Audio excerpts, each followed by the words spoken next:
So hello everyone, I welcome you all to Saurabh Pandey UPSC channel के अंदर।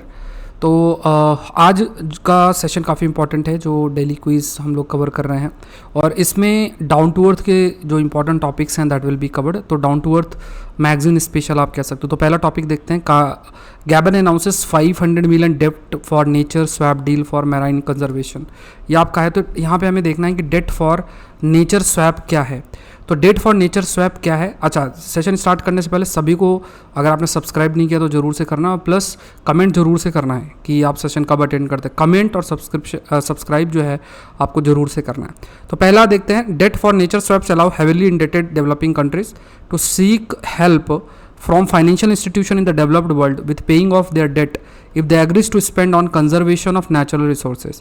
In May 2023, the world's first and largest debt swap to conserve ocean was signed by Ecuador.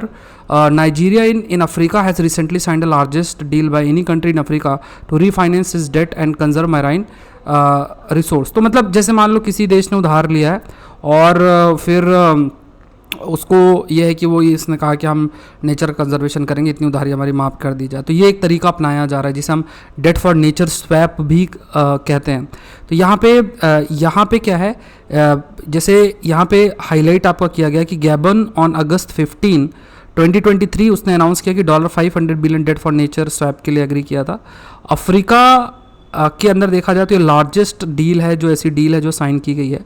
और जो Gabon का date है उसको देखा जाए तो it has been structured under blue bond के तहत जो है वो किया गया। ब्लू बॉन्ड मेनली क्योंकि उसने कहा है कि हम जो मैराइन इकोसिस्टम है उसको कंजर्व करने का जो है हम प्रयास करेंगे, ये चीज़ आपकी कही गई है।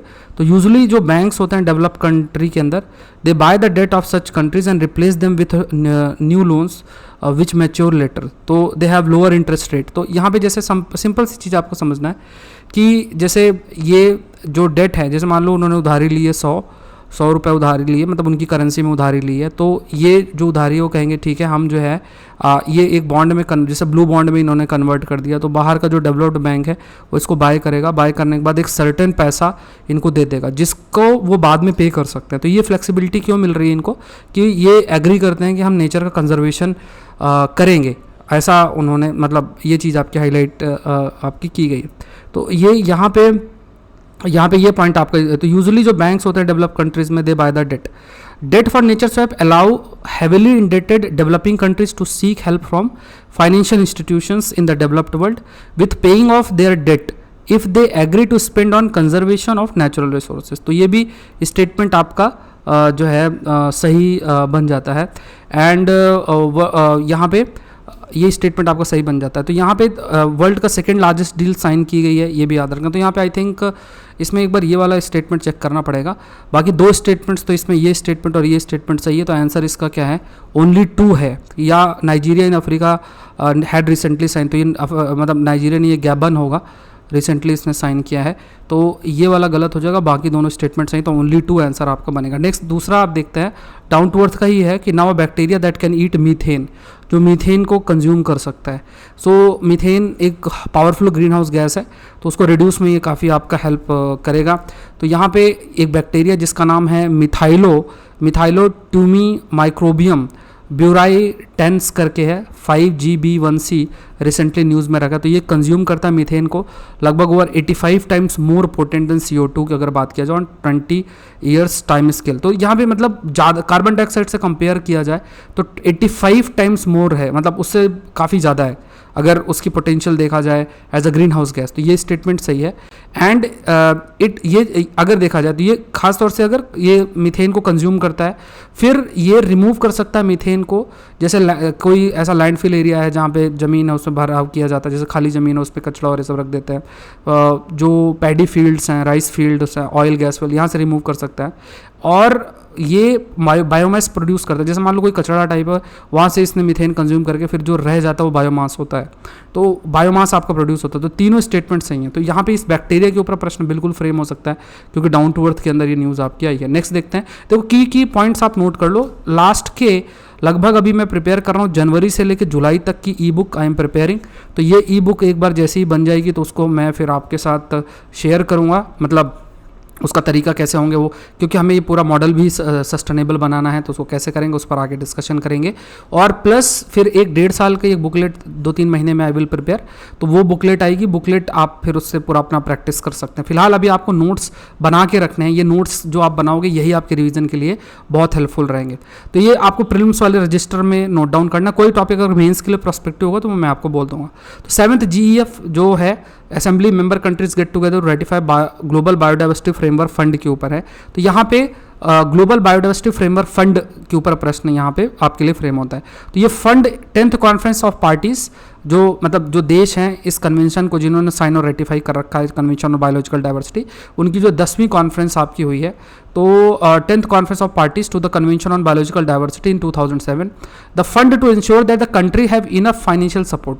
ये है ना, जो फंड है ये इंश्योर करता है कि जो कंट्री है उसके इनफ फाइनेंशियल सपोर्ट है to meet the goal and targets, जो आपके इस फ्रेमवर्क के तहत कुनमिंग मॉन्ट्रियल ग्लोबल बायोडाइवर्सिटी जो फ्रेमवर्क है, इसके तहत सारे देश के पास इनफ सफिशिएंट फंड है, ये चीज़ देखना। वर्ल्ड बैंक वर्ल्ड का लार्जेस्ट मल्टीलेटरल फंडर है एनवायरमेंटल एक्शन, और ये लगभग एटलीस्ट $200 बिलियन पर ईयर इतना पैसा आपको मोबिलाइज किया जा रहा है। तो ग्लोबल जो एनवायरमेंट फैसिलिटी है ये वर्ल्ड का लार्जेस्ट मल्टीलैटरल फंडर है। It's not world bank, rather it's a global GEF की अगर हम बात करें, जिसका एम है कि इस जो GEF है जो आपका ग्लोबल एनवायरनमेंट फैसिलिटी है GEF, इस फैसिलिटी के तहत इतना पैसा आपका प्रोवाइड किया जाता है, 200 बिलियन पर ईयर इतना पैसा प्रोवाइड किया जाता है। एंड ये आपकी जो है ये 15th कॉन्फ्रेंस जो हुई थी, ये 10वीं नहीं 15वीं कॉन्फ्रेंस आपकी हुई थी convention on biological diversity last year, तो मतलब लास्ट ईयर में हुई थी, ना कि ये 2007। तो ये और ये स्टेटमेंट गलत है, यहाँ GEF होगा और ये 15th कॉन्फ्रेंस जो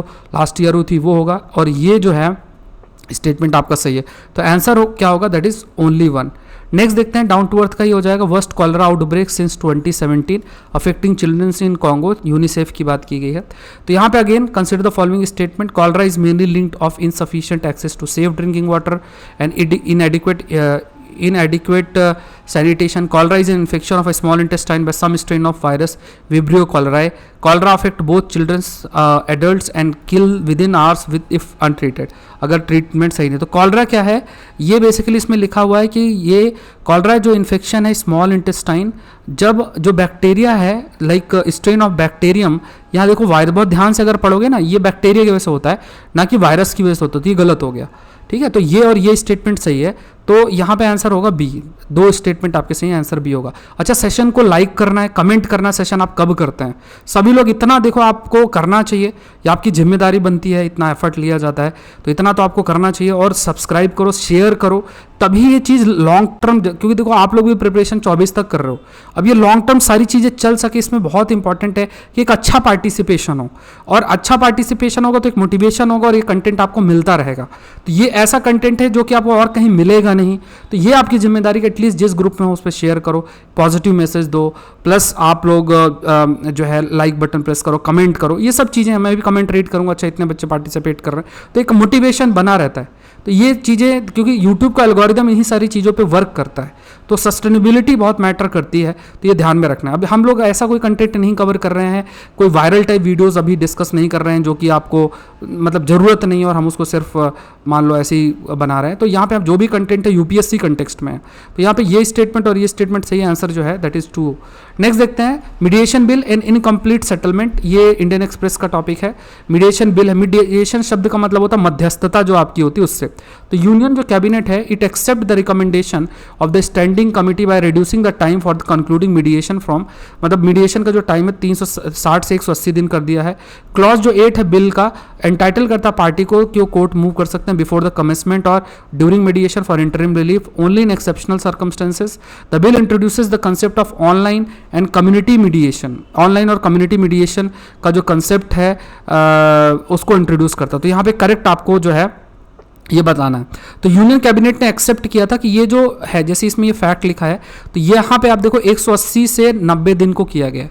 तो यहाँ पे मीडिएशन जो मध्यस्थता वाला बिल है, इसमें ये फैक्ट्स आप याद रखना। तो यहाँ पे 180 से 90 दिन किया गया, तो ये स्टेटमेंट आपका गलत हो गया। बाकी दोनों स्टेटमेंट आपके सही हैं कि जैसे मीडिएशन मध्यस्थता, मान लो कोई केस होता है तो उसमें मध्यस्थता का भी एक रास्ता रखा जाता है, और ऑनलाइन और कम्युनिटी मीडिएशन का भी एक प्रावधान इसमें है कि मतलब एक कम्युनिटी लेवल पे और ऑनलाइन लेवल पे भी मीडिएशन किया जा सकता है। तो दो स्टेटमेंट आपके सही हैं, आंसर इसका भी आपका जो होगा बी होगा, ये ध्यान में रखना। तो यूनियन कैबिनेट ने 180 से 90 दिन रिड्यूस जो है किया है, और वही पॉइंट सारे इसमें लिए हैं। तो बिल ऑनलाइन और कम्युनिटी मीडिएशन भी ये इंट्रोड्यूस करता है। नेक्स्ट हिंदू के देखते हैं, कच्छातीव कंट्रोवर्सी के ऊपर है।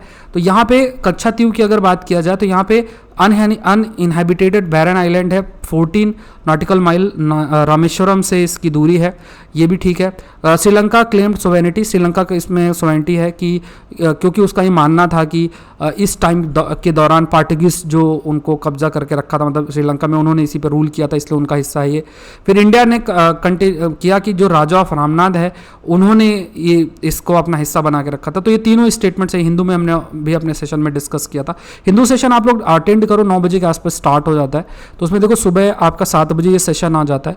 फिर आपका आंसर राइटिंग का रिव्यू सेशन आता है, वो मैं आपको डाल देता हूँ, जो आप लोग आंसर सेंड करते हो, जो मैं हिंदू में आपको देता हूँ, ठीक है। तो ये सब चीज़ें हैं, आप लोग को ध्यान रखना है। फिर देखते हैं, नेक्स्ट देखते हैं, with in the next year sapphire mines will be in scientific way. ये ऑल इंडिया रेडियो की न्यूज़ है। तो इसमें देखो sapphire is a precious gemstone minerals उसमें कंसिडर किया जाता है। इसमें एल्यूमिनियम ऑक्साइड होता है, रिमार्केबल हार्डनेस, बहुत ज़्यादा हार्डनेस भी होती है, नॉन आर्मामेंट मतलब इंफ्रारेड ऑप्टिकल कंपोनेंट, मतलब इसका बोला गया है कि ये इसका जो यूज़ है वो बेसिकली ऑर्नामेंटल मतलब सजाने के रूप में इस्तेमाल नहीं करता है। For sapphire Jharkhand receive the highest premium, although Burma, Sri Lanka, Madagascar, वहाँ भी बहुत हाई क्वालिटी ये आपका प्रोड्यूस होता है। सो यहाँ पे क्या है कि यहाँ पे लिखा है सफ़ायर में झारखंड नहीं है, जम्मू एंड कश्मीर है हाईएस्ट प्रीमियम, मतलब आप कह सकते हैं कि अर्निंग है। तो ये स्टेटमेंट आपका गलत जो है हो गया। बाकी ये दोनों स्टेटमेंट सही हैं कि ये एल्यूमिनियम ऑक्साइड होता है, नॉन आर्मामेंटल पर्पस के लिए भी आपका इस्तेमाल होता है। इसमें एल्यूमिनियम ऑक्साइड, इसमें फिर आयरन, टाइटेनियम, कोबाल्ट, ये सब भी प्रेजेंट आपके होते हैं। तो इसमें अगर आप देखोगे आयरन, टाइटेनियम, कोबाल्ट, लेड, ये सब भी प्रेजेंट है। And 9 of the most scale यहाँ पे नॉन आर्मामेंटल पर्पस के लिए भी इस्तेमाल होता है। विंडो, रिस्ट वॉच, क्रिस्टल, इन सब के लिए भी इस्तेमाल होता है बहुत सारे पर्पस के लिए इसका जो है इस्तेमाल है। इवन जो एलईडीज़, ब्लू बेस्ड एलईडीज़ हैं, वहाँ इलेक्ट्रॉनिक इक्विपमेंट्स जो होते हैं उनमें भी इस्तेमाल इसका होता है। इंडियन एक्सप्रेस का देखते हैं, government unveil green hydrogen standards, set emission threshold for production. ये भी आपका टॉपिक आपका बनता है, ये अगेन ये टॉपिक भी आपका इंडियन एक्सप्रेस का। तो ministry of new and renewable energy ने रिसेंटली नोटिफाई किया green hydrogen standard for India, outlining the emission standard for production of hydrogen that can be classified as green. तो यहाँ पे मिनिस्ट्री ऑफ रिन्यूएबल एनर्जी ने decide किया है कि define green hydrogen as having a well to get emission of not more than 2 kg carbon dioxide equivalent per kg hydrogen. The well to get emission includes water treatment, electrolysis, gas purification, drying, compression of hydrogen. The scope of definition encompasses both electrolysis based and biomass based hydrogen production method. तो यहाँ पे आपको again you have to tell the correct. तो यहाँ पे देखो, यहाँ पे जो क्या कहा गया है कि ग्रीन जो हाइड्रोजन स्टैंडर्ड सेट करना। तो यहाँ पे जैसे लाइक फॉर एग्जांपल किसको like outlining the emission threshold for production of hydrogen that can B class, मतलब जो हाइड्रोजन प्रोडक्शन है उसको ग्रीन हाइड्रोजन के रूप में कंसीडर करना। मतलब अगर रिन्यूएबल एनर्जी के माध्यम से अगर आप हाइड्रोजन प्रोड्यूस करो तो ग्रीन कैटेगरी में आपका आता है। तो मिनिस्ट्री ऑफ रिन्यूएबल एनर्जी जो है उसने डिफाइन किया है ग्रीन हाइड्रोजन को not more than 2 kg CO2, अगर 2 kg से ज़्यादा CO2 नहीं, ऐसा नहीं कि मतलब ग्रीन हाइड्रोजन मतलब हाइड्रोजन आप प्रोड्यूस करो उसी प्रोसेस में बहुत अधिक CO2 का एमिशन होगा, अगर ज़्यादा है तो फिर वो ग्रीन हाइड्रोजन कंसिडर नहीं होगा। तो इसमें लिमिट उन्होंने 2 kg रखा है, तो ये आपका सही है। फिर यहाँ पे water treatment, electrolysis, gas purification, ये सब चीज़ें जो है कंसीडर की जाती हैं कि किसमें क्या एमिशन आपका होता है। और इसमें electrolysis based, biomass based hydrogen production method भी इसमें इंक्लूड किया गया है। मतलब बायोमास के माध्यम से और इलेक्ट्रोलाइसिस जो प्रोसेस होता है उसके मतलब इलेक्ट्रोलाइसिस जैसे मान लो वाटर है, वाटर को आपको ब्रेक करना है तो एक सोल्यूशन होगा और कैथोड एनोड, और उसमें फिर इलेक्ट्रोलाइसिस के माध्यम से हाइड्रोजन और ऑक्सीजन प्रोड्यूस होता है। तो ये स्टेटमेंट भी आपका सही है, ये स्टेटमेंट भी आपका सही है और ये स्टेटमेंट भी सही है। तो आंसर क्या होगा, ऑल 3 आपका होगा, ठीक है। तो gsreporter.com में आपको द हिंदू के सारे PDF GS reporter free magazine आपको आ जाएगी, वो भी आप डाउनलोड कर सकते हैं पुरानी, जिसमें ज्योग्राफी एनवायरमेंट साइंस के इंपॉर्टेंट टॉपिक्स हैं। अपना फीडबैक भी आप प्रोवाइड करना, इस वेबसाइट को विजिट करो और अपना करो, ठीक है। ये टेलीग्राम चैनल से जरूर से जुड़ना लेटेस्ट अपडेट के लिए। और सौरभ पांडे UPSC PDF एक टेलीग्राम चैनल है, उससे आप जुड़ोगे तो आपको PDF और वो सब भी अवेलेबल रहेगा। तो ये सब चीज़ें करनी है। मिलते हैं नेक्स्ट सेशन के अंदर। Thank you everyone, thank you.